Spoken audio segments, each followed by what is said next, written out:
Memahami karyawan. Memahami psikologi karyawan dalam sebuah perusahaan merupakan kunci sukses sebuah kepemimpinan. Menurut para pakar psikologi manajemen bisnis, dengan memahami psikologi karyawan, termasuk gaya kepribadian, produktivitas, kualitas kinerja, dan efisiensi dapat tercapai dan bahkan dapat meningkat. Terdapat beberapa jenis kepribadian yang berpotensi dimiliki oleh karyawan. Yang pertama, kepribadian avoidant.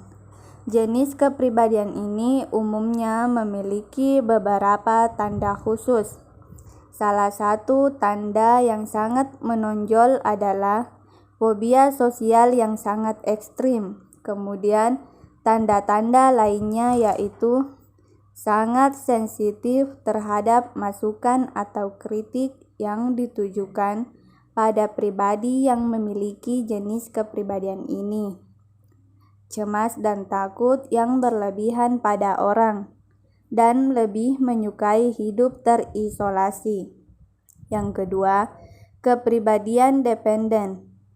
Jenis kepribadian dependen sangat bergantung pada orang lain. Seseorang dengan jenis kepribadian ini selalu membutuhkan arahan dan bimbingan dari orang lain.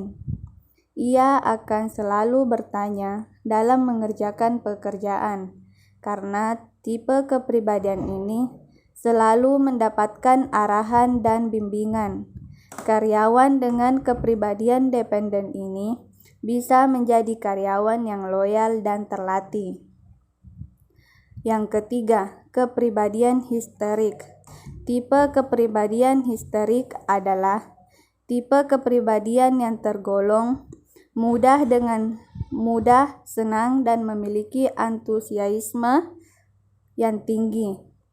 Tipe kepribadian yang satu ini cocok sekali menjadi pemimpin. Mereka yang memiliki tipe kepribadian histerik cenderung menggunakan intuisi mereka dalam mengambil keputusan. Mereka juga menyukai keramaian.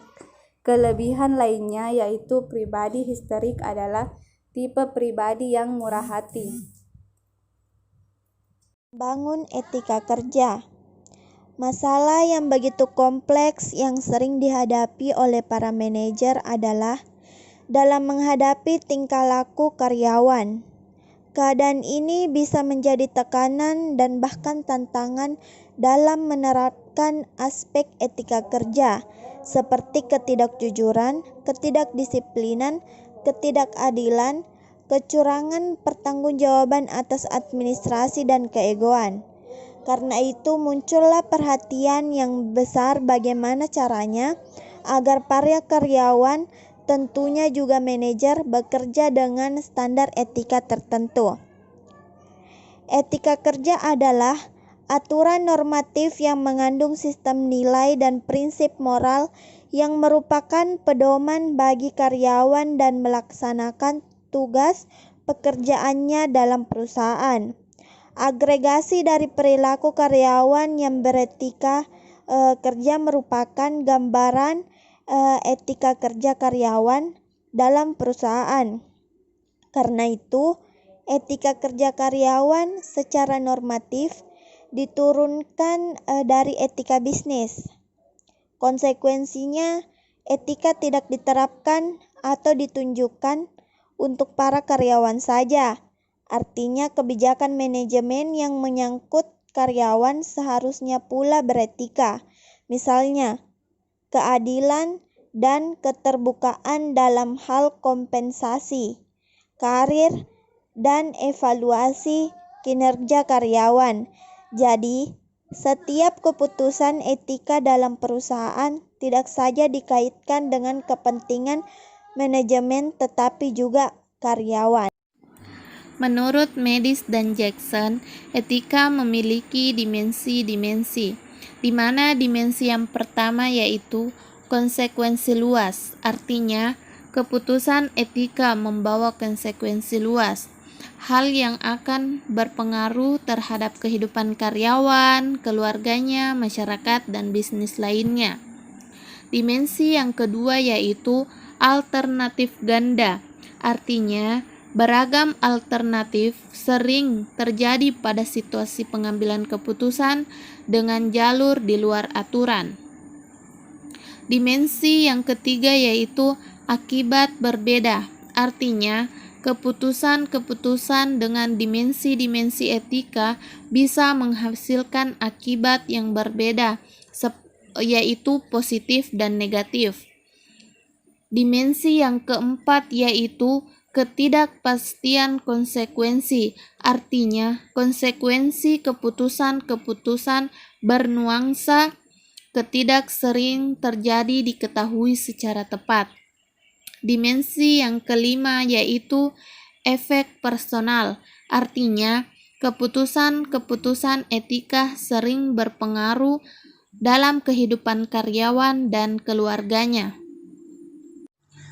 Kedisiplinan karyawan. Kedisiplinan karyawan adalah sifat seorang sadar mematuhi aturan dan peraturan organisasi tertentu. Hal itu sangat mempengaruhi kinerja karyawan dan perusahaan. Kedisiplinan sepatutnya dipandang sebagai bentuk latihan bagi karyawan dalam melaksanakan aturan-aturan perusahaan.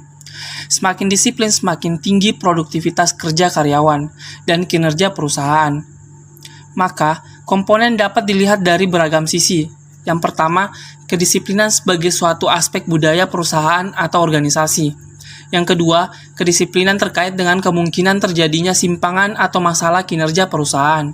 Yang ketiga, timbul karena kesadaran diri karyawan atau bisa juga dengan paksaan.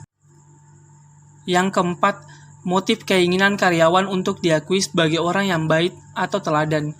Yang kelima, tidak semua karyawan memiliki derajat kedisiplinan 100%. Ada pengaruh faktor-faktor intrinsik dan ekstrinsik. Yang keenam, kedisiplinan karyawan tidak selalu terkait dengan produktivitas kerjanya. Artinya, kedisiplinan harus dibarengi dengan kecerdasan. Yang ketujuh, terkait dengan tindakan perusahaan berupa konsekuensi pemberian imbalan, penghargaan atau hukuman kepada karyawan. Yang kedelapan, kedisiplinan karyawan berkaitan dengan peluang karirnya.